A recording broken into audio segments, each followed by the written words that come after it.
Welcome to another edition of Behind the Book, this time live from Park MGM here in Las Vegas, Nevada, specifically at the Moneyline Bar and Book. It's all brought to you by the Play MGM app. Gil Alexander from the Vegas Stats and Information Network, Sirius XM Channel 204, and ladies and gentlemen, entrenched Vice President, Race and Sports, MGM Resorts International. It's my buddy, Jay Rude. Hello, Jay. How's it going, Gil? May I call you my buddy?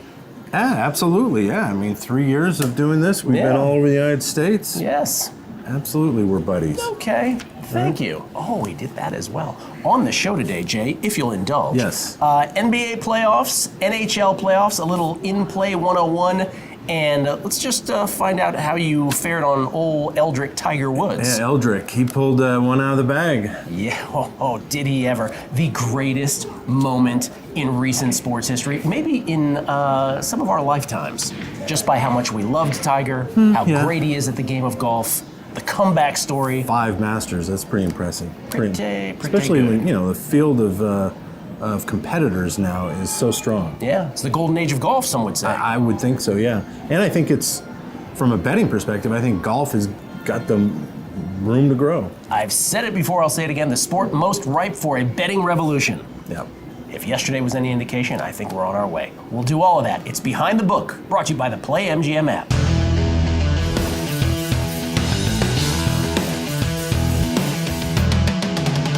Back on Behind the Book, live from the Moneyline Bar and Book here at Park MGM. It's all brought to you by the Play MGM app. Gil Alexander and Jay Root, of course. Here, before we get to the NHL playoffs and all the betting implications, let's talk Masters for a second. There are some shops in town, Jay. Shops.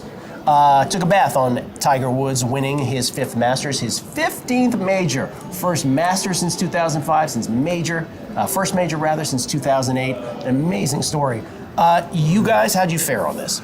Not great. I mean, it was a good event. We had probably the best handle to any golf tournament we've ever had. We almost, I think, if you add it all up, we probably were over 7 figures in handle, over $1 million in handle on this golf tournament. But we lost. We lost a little bit. Very low 5-figure amount, which I'm counting myself as fortunate compared to unscathed, relatively speaking. Yeah, absolutely. Some of the other shops in town and on the East Coast, and I think got dinged a little bit more.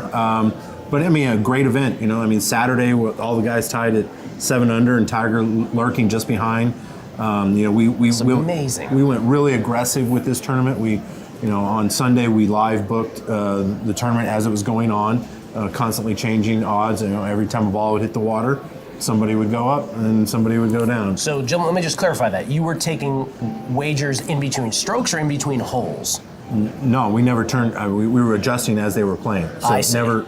We might have suspended it a couple of times here and there. But the whole way through, you're taking bets. Pretty much until it was like. I think we probably shut it down on the 15, 16. Yeah. Tiger had a 2-stroke lead at that point with 2 to go or something like that.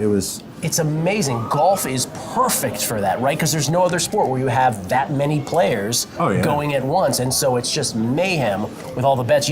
From your perspective, it must have been fascinating to see what people were betting on. Yeah, I mean, it was something it was lightly engaged in by the folks, because it's new. But I think that's the area that golf is potentially going to go. You're going to, traditionally golf has been get your bet in by Wednesday night, Thursday morning here on the West Coast before the event starts, and then you just hold your ticket until it's over. Now, I think you're going to start seeing a lot more. You're going to be able to bet on Friday afternoon. You're going to be able to bet, at any point in time during the tournament. We also, on Sunday we put up every single hole for Tiger.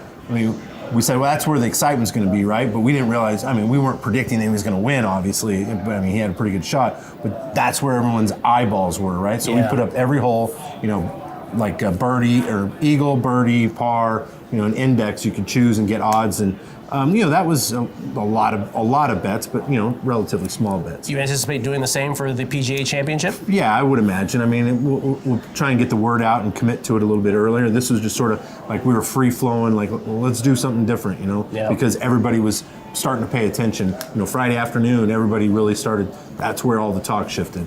What an event. And Tiger will no doubt be the betting favorite prior to the event, I would imagine. Yeah, I would imagine. I mean, he's going to be in that mix. He's He's going to garner a lot of tickets. So, that's why I think this year, as you know, last year I kept upping and upping and upping. We talked about it on this show, Yeah, and I wanted to take money. I really had an opinion that I didn't think he was going to win last year. Now, not so brave. Worked perhaps. out well. This year was a little bit different after he won late last year, and you knew that he was going to get tickets. So it was kind of not fiduciary responsibility on my end to offer really big odds on him because. You're going to get handled to him because he's relevant again. Yeah, relevant and damn good at golf. And I believe the word fiduciary was what Jay was trying to say. That's right correct. NHL. Stumbled out. MGM, the official gaming partner of the National Hockey League. Yeah. This has been, and we talked about it last week from the golf course at Shadow Creek, how the NHL playoffs is just so much more random than its counterpart in the National Basketball Association. For the same percentage of favorites to go through in the NHL, instead of playing best of sevens, you would in essence have to play best of 51s for that to manifest. Yeah. And the short-term way or the short hack way of showing that is Tampa Bay Lightning wins 62 regular season games, tie for the record with the 95-96 Red Wings, and they just get boat raced by the Columbus Blue Jackets. Not for just one game, but 2 games. I mean, they come out of the gate and stumble hard. Or 3. Yeah. I mean, so, it's, like you said, a hot goalie, or you're, some teams, this is very, cyclical kind of thing, and if you're on the upside going up during the playoffs, a bad team or not a bad team, a mid-pack team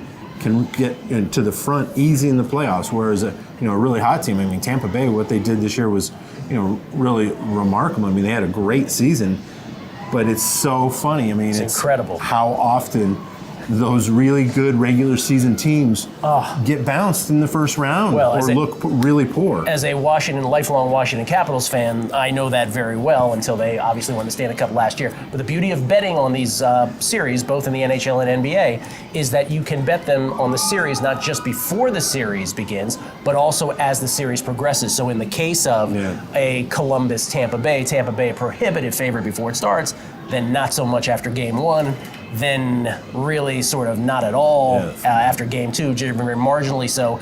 Game 3 off the board entirely. Yeah, right. I mean, it's a fire sale on Tampa Bay right now. If you're looking to if you want to look for value, right? But that's quite the deficit to overcome. Such an exciting playoff situation in the NHL, and who knows, maybe the Golden Knights and Washington Capitals are headed to another rematch. We will see. All the betting opportunities, though, at the Play MGM app, of course. NHL playoffs is one thing. We'll talk about the NBA playoffs and some in-game betting next, right here on Behind the Book, brought to you by the Play MGM app. It is Behind the Book. It is Park MGM, the Moneyline Bar and Book specifically. Gil Alexander and Jay Root. It's all brought to you by the Play MGM app. Say, Jay, if people make bets, say at one MGM property, they win that bet, can they just cash it at that particular property, or can they go to any MGM property in town?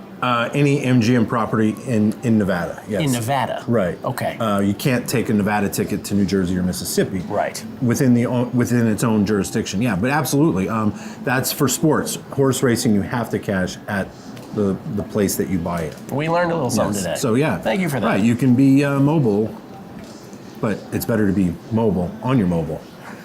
I didn't know where that was going. Yes. Well done. By the way, here at the Moneyline Bar and Book at Park MGM, all during the NBA playoffs, $4 local draft beers, Jay, and everybody's favorite, $25 buckets of beer. When was the last time you drank a bucket of beer?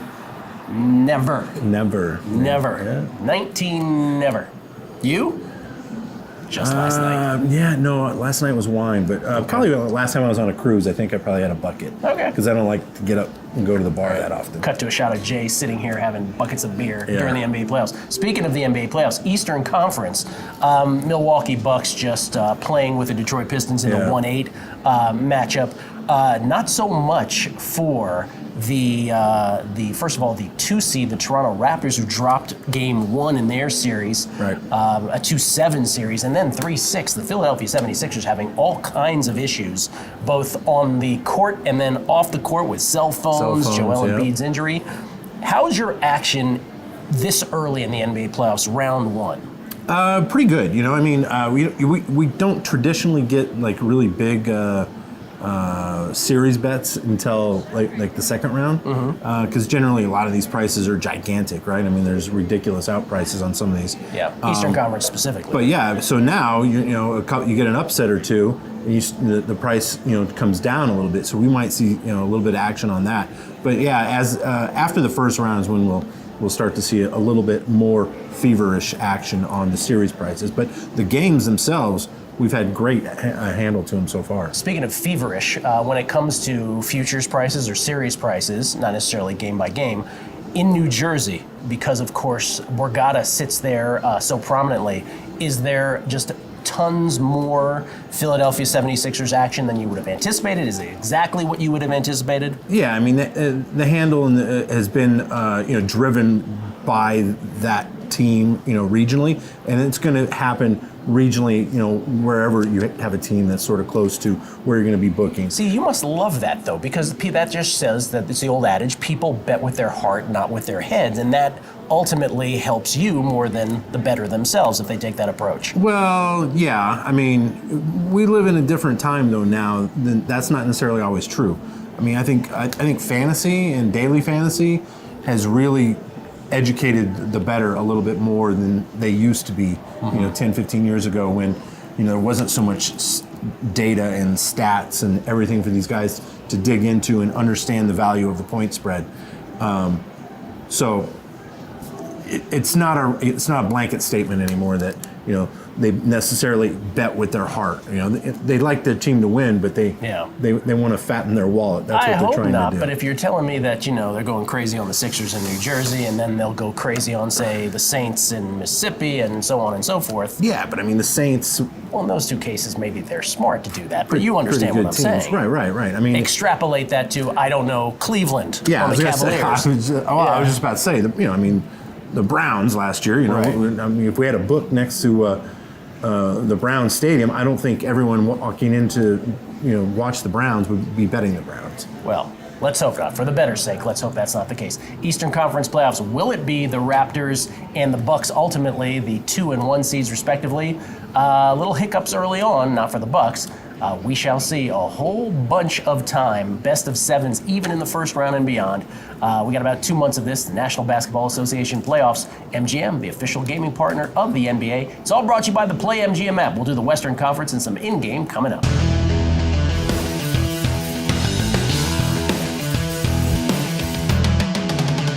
Back at the Moneyline Sports Bar and Book here at Park MGM. It's all brought to you by the Play MGM app. Gil, Jay, let's talk a little in-game wagering, shall we? Yeah. Back in the day when I started a podcast, it was 2010, almost a decade ago. Beating the Book podcast. Thank you very much, Jay. I would speak with a British derivatives trader who was the lead developer of one of the algorithms here in town for in-game. And, in the UK, over 50% of the handle even then was all about in-game. Yeah. Here, it was fledgling. It was primitive. We're almost a decade later. Is it catching on? Has it entrenched to the point where you can see your handle of in-game, the percentage of the handle pie growing significantly? How would you characterize it? It is. I mean, if you have the right audience, right? And we just came out of the NCAA basketball tournament, and that's the right audience. Yeah. Everybody, obviously, from just a crowd standpoint, the mobile is the right choice because you have everything at your fingertips, and you don't have to stand in a queue, to use a British term. But they also engage in the in-game wagering on all the games that are going on much more than we see through the rest of the year, and that I think is attributed to it's a little bit younger crowd. Yeah. They're a little more tech savvy. So yeah, I mean, given the right conditions, it is growing, and I think it'll continue to grow as we expand the betting market across the United States. I think one day it'll be 50% here. I really do. We talked about it with golf earlier, but let me just give you examples in case you're wondering, what exactly were we talking about here? So typically the way that we have sort of been conditioned as American sports bettors to bet, the sort of construct that we're into is bet before a game starts, watch what happens, did we win our bet or did we not? Right. Now, though, let's take, football. The Cowboys are a 7-point spread, 7-point favorite over the Redskins before the game starts. Let's say the Redskins go out to a 10-0 lead. I know, it's crazy, but it's possible. that point spread in-game will adjust markedly so that perhaps, even if the market still feels, even though the lines you're dishing, maybe you still think the Cowboys are going to win the game, but you'll be able to get the Cowboys not at -7 anymore, but perhaps at that point at -2.5, depending on where the game is, at what time of the game. Right, the we're clock, talking. the conditions of the game, sometimes how they scored. If it was 2 grind-out drives. That's right. Or different. fluky, on the other hand. Or if it pick 6, Yeah. or if it's quicker, then the clock comes into play, into the equation more. So it depends. Yeah, but obviously you're not going to be laying 7 at that point anymore. You're gonna be laying, some probably pick. You might, even be looking at the money line at that point. So the money lines adjust as well. You're still betting for what the final outcome will be. You're just betting it at different times of the game if you so choose to do so. Basketball, same thing. Warriors, let's say they're 15-point favorites. Let's say the Warriors are down 10 in the second quarter. Well, you'll be dealt a line, courtesy of the Play MGM app and folks like Jay, that will be adjusted accordingly. So maybe the Warriors will just be 5-point favorites at that point. You get the idea. It all has to do with how much time is left in the game, the nature of why that lead is what it is. It's fascinating. Well, yeah, and the scoring rate, and like the NBA is huge spurts, right? Whereas in the NFL, you don't necessarily get that kind of. So the lines can change drastically. I think over the last couple of years, we've learned a little bit in this area because the European in-game is on soccer, which is fairly slow scoring, molasses.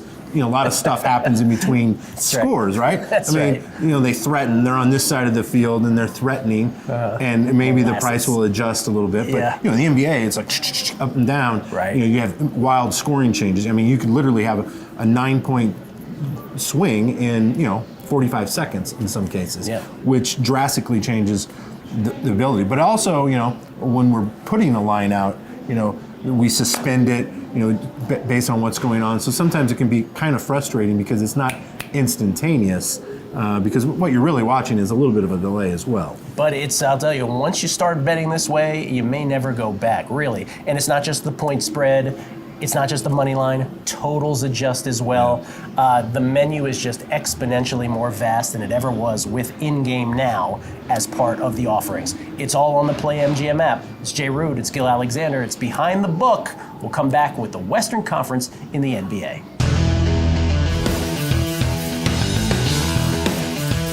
Back on Behind the Book from Park MGM here in Las Vegas. It's all brought to you by the Play MGM app. Gil Alexander from VEASAN. Jay Root, Vice President of Racing Sports, MGM Resorts International. All right, Jay, Western Conference. It's where the Warriors rule the roost, as they say. I don't know who says that, but I'm just saying. Yeah.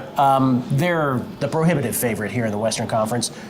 Regional sort of proximity with the folks in the Bay Area, but that also applies to the Denver Nuggets as well. Do you see a lot of Warriors action? Do you get Nuggets money? How does it work here? Oh, yeah. The Warriors are the team, right? You see a lot of Warriors jerseys. It's like the Seahawks of 4 or 5 years ago. All of a sudden, the yellow and gold starts showing up everywhere.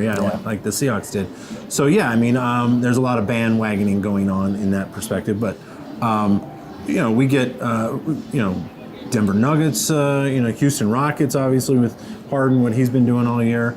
The Western Conference is probably the more exciting brand of basketball. The Warriors play beautiful basketball. In fact, I would say they're the most beautiful thing going in team sports, period. Winners of the last, or 3 out of the last 4 NBA championships. In the year they didn't win it, they won an NBA record 73 games, got LeBron at the end of Game 7 that particular year. The Rockets are largely considered to be the one team. If you were to ask people, what's the one team that might be able to knock off the Warriors? It is the Rockets that usually comes up as the answer to that. Rockets right around 40-1 in terms of their price to win the Western Conference, rather to win it all, I should say, 40-1. Do you see some support for the Rockets here prior to the playoffs? Did you see a influx of Rockets money? Not a lot, They ended up with a bad matchup. They got 4-1 in the second round. Yeah, no. Like I said, this early round stuff. We don't tend to see a bunch of people moving in, but everyone's trying to find value, right? Nobody wants to lay the price with the Golden State Warriors, but also, a lot of people, if they follow the NBA, they kind of know that you're really taking a shot going against him. So, we're going to need to see a few chinks in the armor, I think, of the Warriors, and then that'll stimulate some of the wagering activity as it goes along. So if they struggle a game or two, it's good for betting. Yeah, 40-1, by the way, at some point late in the season, not quite 40-1 right now. Right. But you get the idea. Still a big, long shot to do so. Take your bookmaker hat off for a second. You still think the Warriors going to win all of this, and do you think they coast in? Well, I don't think they coast in. No, I think they're going to win. But just look at the Nuggets. I mean, they've really matured this year and could pose a big threat. But yeah, I mean, the Rockets. If Harden he could win it, right? Yeah. I mean, if one of his performances and it gets a little bit of support from his cast around him, they're going to be a tough foe. But I do think Warriors will come out and they'll face whoever the East toss out. Toronto, Milwaukee, Milwaukee, probably, Philadelphia, Boston might have something to say about it. Final question though: when you have a sport that has a juggernaut, a sort of dynasty team like the Warriors, net effect for betting, is it positive? Does it increase handle, or does it somehow have a muting effect? I think it suppresses it a little bit. Really? Yeah, I mean, the last couple of years, like I said, we've discussed this many times. Yeah. Hockey gets twice the handle. It's incredible. In the future market than the NBA does. Yeah, it makes sense. So like when you have a very dominant team or like golfer, with Tiger back in the day, handle was low because nobody wanted to go against him. Jimmy Johnson, when he was winning all the NASCAR, we didn't get a lot of handle because he was, at winning. We're kind of going through that with Kyle Busch this year. So anytime you have someone that's that dominant, people are reluctant to take a shot, Yeah. So, and it's hard to get the average Joe excited about laying 220 to win 100 on a team to do something in 2 months from now or 8 months from now. And you're right to contrast it with hockey, which we talked about earlier. Tampa Bay Lightning, historically great. Perfect example, right out of the box. Right out of the box. Will you step in front of the Warriors? I will not personally. But the point is, you got the NBA to bet on, official gaming partner, You're a homer, MGM too. of the NBA. I love the Warriors. As it is for the NHL, MGM, the official gaming partner. All of that available on the Play MGM app. And of course, on the heels of the Masters, the PGA Championship, golf's second major. Remember, they flipped around the schedule just around the corner. We got the Kentucky Derby. We'll cover it all right here on Behind the Book. For Jay Root, I'm Gil Alexander. Thanks so much for watching. Thanks to everybody here at Park MGM, and good luck with all your bets this weekend and beyond.